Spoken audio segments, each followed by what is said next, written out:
Baik, bismillahirrahmanirrahim. Assalamualaikum warahmatullahi wabarakatuh.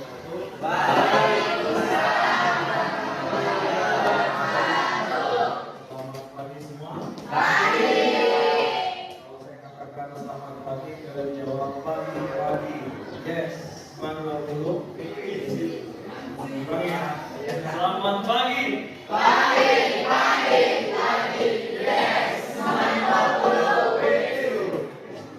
Baik anak-anak, pagi ini saya akan menyampaikan materi yang sangat penting untuk kehidupan kita. Karena materi ini merupakan materi yang sangat urgent, sangat penting untuk dibahas dan harus kalian pahami. Salah satu penyakit yang masih mengakar di bangsa ini yaitu penyakit korupsi. Korupsi ini sudah menjadi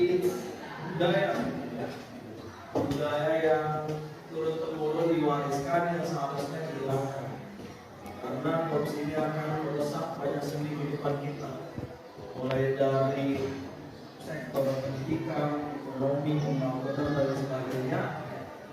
Kehidupan bangsa dan negara akan hancur lambat laun karena akibat perilaku korupsi. Korupsi yang terjadi bukan hanya di lingkaran pejabat, pegawai dan sebagainya, tetapi juga masyarakat. Pelayanan publik yang masih ada pungli dan juga pembangunan yang masih sistem tender dan banyak manipulasi di sana. Ini merupakan fakta-fakta yang masih terjadi di lapangan.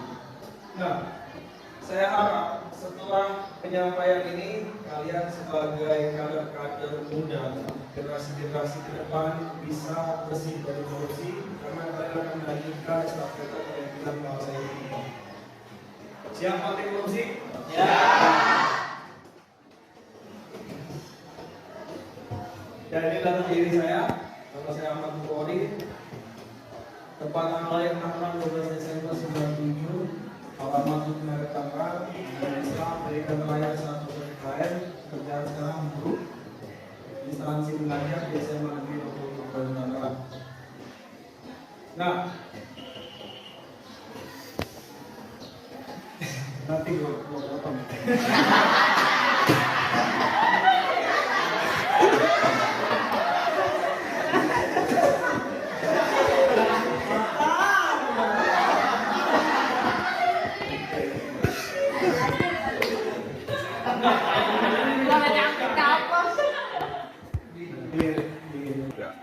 Nah, seperti yang saya sampaikan tadi, bahwasanya korupsi ini sudah menjadi budaya kehidupan kita, baik dari lingkungan sekitar, pemerintahan yang lebih kecil hingga pemerintahan yang lebih besar. Nah, bagaimana sih cara-cara upaya-upaya untuk mencegah dan menangkal korupsi ini? Yang pertama, membangun budaya korupsi mulai dari diri keluarga dan lingkungan. Nah, dimulai dari diri sendiri. Contoh yang paling kecil, jangan suka korupsi waktu. Kalian datang ke sekolah harus tepat, ketika mulai pelajaran juga harus tepat. Dan juga di lingkungan keluarga jangan korupsi juga. Misalkan orang tua nyuruh beli bawang ke warung, harganya 10.000, kamu bilangnya 65.000. Itu korupsi itu. Karena kalian sudah berbohong terhadap orang tua, memberikan harga yang tidak sesuai dengan faktanya. Lalu kan kalian nanti bakal lupa itu. Terus di lingkungan masyarakat banyak contohnya. Terus yang kedua, menggalakkan peran aktif masyarakat dalam mencegah tindak pidana korupsi di sektor publik atau masyarakat. Ya, lewat peran masyarakat, ormas-ormas, sedikit membuat semua gerakan korupsi, atau kalian sebagai agen sosial bisa menjadi pelaku penggerak korupsi. Misalkan kalian mengontrol layanan publik di pemerintahan sekitar dan sebagainya. Terus ketiga, memastikan dedikasi tempat mendorong akuntabilitas dan transparansi, kelima pakai media sosial sebagai kampanye. Lanjut, tujuan akhir dari pemberantasan korupsi di sini apa sih? Tujuan akhirnya itu terciptanya Indonesia yang bersih dari perilaku KKN dan negara yang dapat mencapai tujuannya seperti yang tertuang dalam alinea 4. Apa bunyinya? Kemudian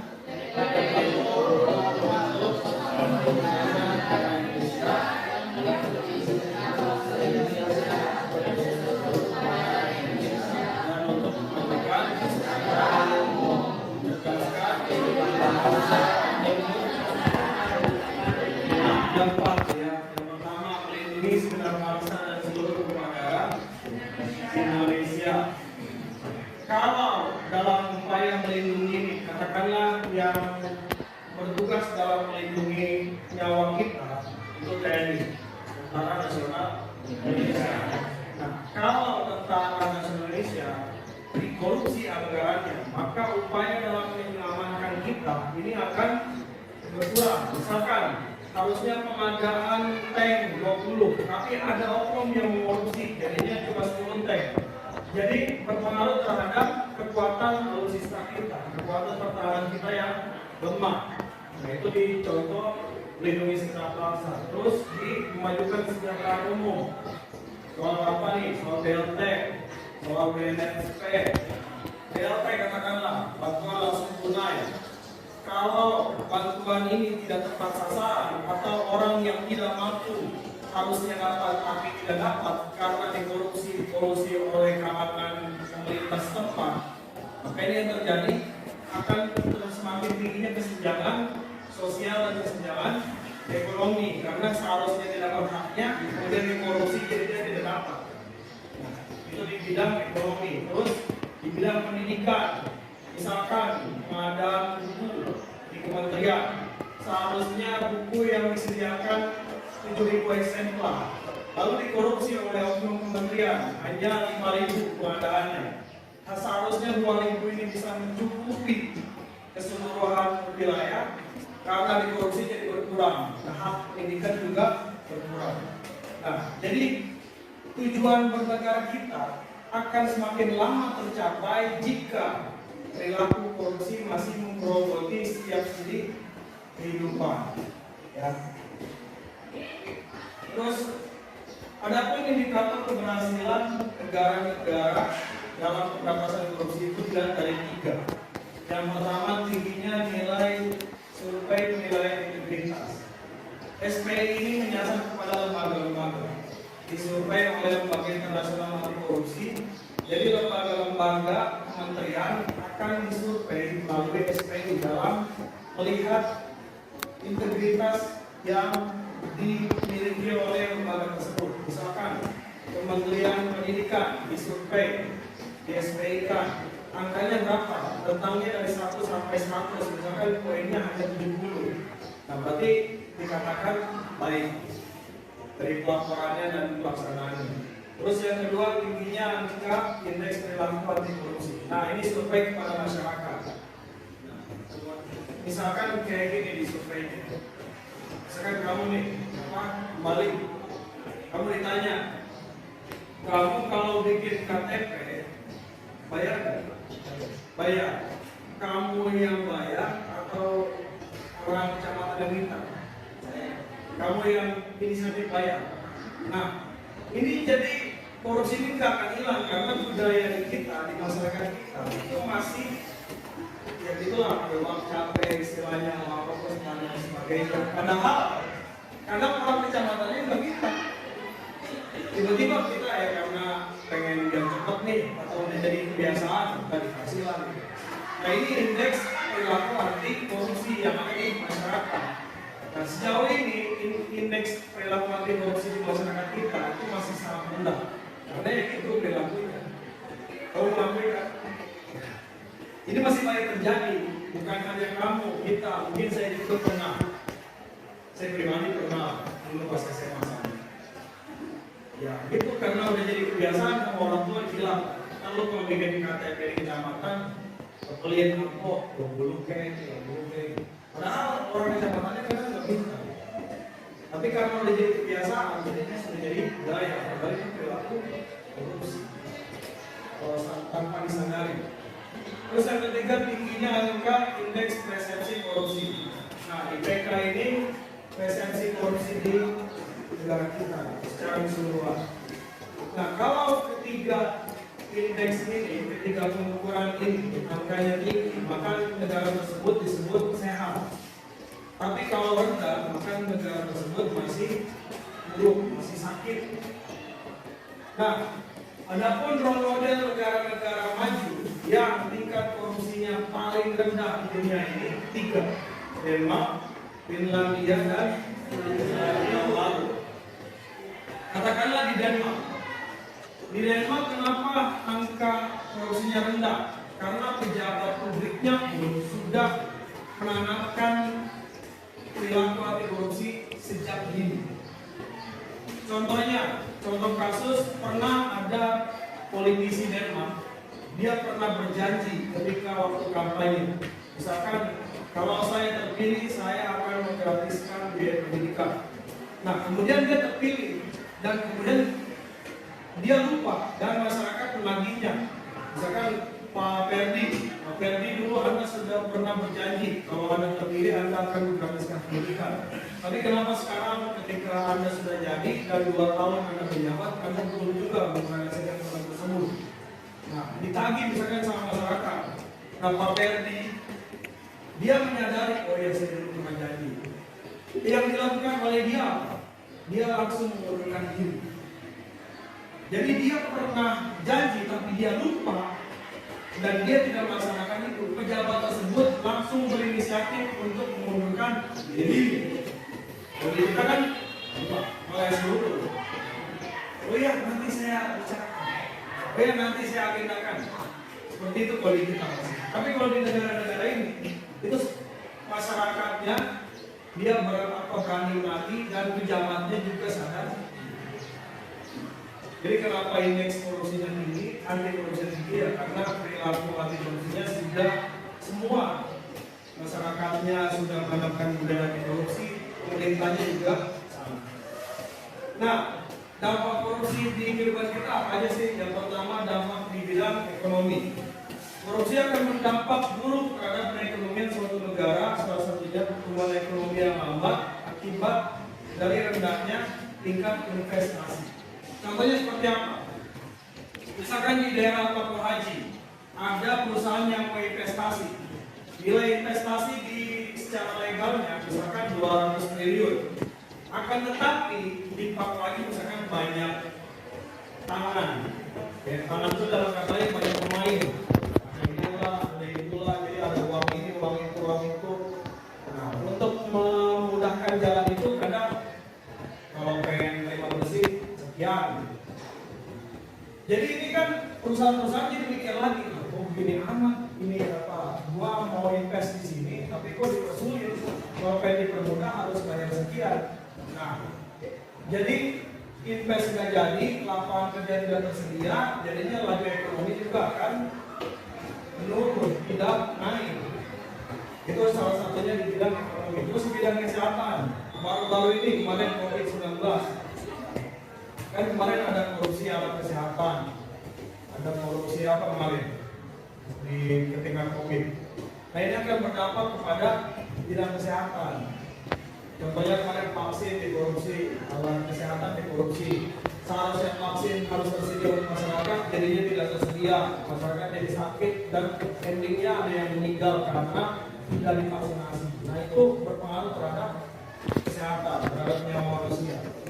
Terus yang ketiga ada apa? Korupsi terhadap pembangunan, misalkan proyek jalan yang harusnya betonisasinya 10 cm, tapi karena dikorupsi jadi 8 cm, itu kan akan berpengaruh terhadap kualitas proyek jalan tersebut. Harusnya 10 tahun lamanya masanya, umurnya jadi hanya 5 tahun. Ini akan berpengaruh terhadap pembangunan. Terus terhadap budaya, ini. Nah, hasil penelitian oleh Bank dan Sera, adanya hubungan positif pada tingkat korupsi negara asal dengan kecenderungan para imigran melakukan penjauhan. Ketika masyarakat permisif terhadap korupsi, maka semakin banyak individu yang melanggar norma anti korupsi. Begitu kalau budaya di masyarakatnya sudah terbiasa perilaku anti korupsi, mogok dan sebagainya, maka akan berpengaruh terhadap hal-hal lain. Semua urusan banyaknya seperti itu. Jadi udah jadi budaya. Ini dampak korupsi yang sangat mengerikan. Oke, lanjut. Perbandingan antara kerugian keuangan negara dengan hukuman finansial koruptor. Sejauh ini hukuman bagi para koruptor di Indonesia itu terkesan masih sangat minim dari dampak yang dihasilkan oleh korupsi tersebut. Misalkan ada pejabat korupsi 200 triliun. Nah, dia kebanyakan dihukum selama 5 tahun penjara. Karena 1 tahun penjaranya bernominal 50 juta. Nah, seharusnya dia bayar dendanya 200 triliun, tapi kebanyakan pengadilan hanya memponis dia dengan 5 tahun penjara dan denda setengahnya. Adil? Tidak. Nah, makanya dari sektor penegakan hukum bagi para koruptor itu masih minim di negara kita. Ya, lanjut. Nah, tadi sudah dikatakan dampak-dampak korupsi dan sebagainya. Sekarang pengertian korupsi. Pengertian korupsi itu apa sih? Korupsi itu berasal dari bahasa Latin, corruptus, yang berarti busuk, bejat, tidak jujur, tidak bermoral dan sebagainya. Pokoknya hal-hal buruk itu dimaknai sebagai korupsi. Korupsi menurut Undang-Undang Nomor 31 Tahun 1999, Contoh Undang-Undang Nomor 20 Tahun 2001, ialah tindakan yang melawan hukum dengan maksud memperkaya diri sendiri atau orang lain yang berakibat pada merugikan keuangan negara atau perekonomian negara. Faktor-faktor yang menyebabkan korupsi itu ada 3 teorinya. Teori korupsi oleh jurnal RPC, korupsi oleh jurnal Bolog, dan willingness and opportunity korupsi. Jadi pada intinya korupsi itu faktornya 3 teorinya, yaitu teori fraud, teori motivasi, dan teori kebutuhan. Nah, adapun dasar-dasar hukum pemberantasan korupsi Indonesia bisa dibaca. Yang paling utama ialah sekarang Undang-Undang Nomor 21 Tahun 2002. Nah, adapun jenis korupsi menurut Undang-Undang Tipikor itu ada 7. Yang pertama, kerugian keuangan negara. Tindakan dilakukan oleh para pejabat ataupun swasta yang merugikan keuangan negara itu disebut korupsi. Terus yang kedua, suap, bukan suap donasi, tapi suap menyuap. Dulu gua bayar, gua dapat barang, transaksi. Terus yang ketiga, penggelapan dalam jabatan. Yang keempat, pemerasan. Pemerasan itu misalkan Anda mau bikin dokumen kependudukan, kemudian diminta oleh oknum pelayan publik kalau pengen bikin akte KTP kalau pengen cepat hari di bawahnya itu kan pemerasan. Kita nggak mau beri, tapi dia sudah diminta harus membayar sekian. Itu namanya pemerasan, termasuk korupsi. Kemudian perbuatan curang, kena benturan kepentingan dalam pengadaan. Yang ketujuh, gratifikasi. Gratifikasi ini masih menjadi budaya yang sulit dipisahkan dari kita. Makanya kenapa kalau Anda sebagai pejabat publik, Anda tidak boleh menerima apapun dari orang lain. Misalkan budaya lebaran ya, lebaran kan biasanya ada persen-persenan, kamu apa persen saudara atau kamu persen. Nah, pejabat ini nggak boleh terima persen apapun, pelaksanaan lebaran dan sebagainya nggak boleh. Karena termasuknya gratifikasi. Tidak boleh menerima benda, barang, uang apapun kalau ada sebagai pejabat. Walaupun nggak ada hubungannya gitu. Misalkan saudara nih, gue cuma pengen ngasih aja ini mah, cuma dia 5% lebaran aja. Enggak boleh. Kalau menerima dia harus melaporkan ke KPK. Kayak Jokowi waktu itu pernah menerima gitar Rolling Stone. Dia nggak bisa nggak boleh memiliki, harus laporkannya ke KPK. Nah, adapun strategi dan rencana aksi pemberantasan korupsi yang ketiga, yang pertama represif itu adalah penegakan hukum tegas. Yang kedua, perbaikan sistem. Ya, jadi perbaikan sistem di pemerintahan harus diperbaiki yang ketiga kampanye dan edukasi. Oke, sekian dari saya. Ada yang bertanyakan nggak?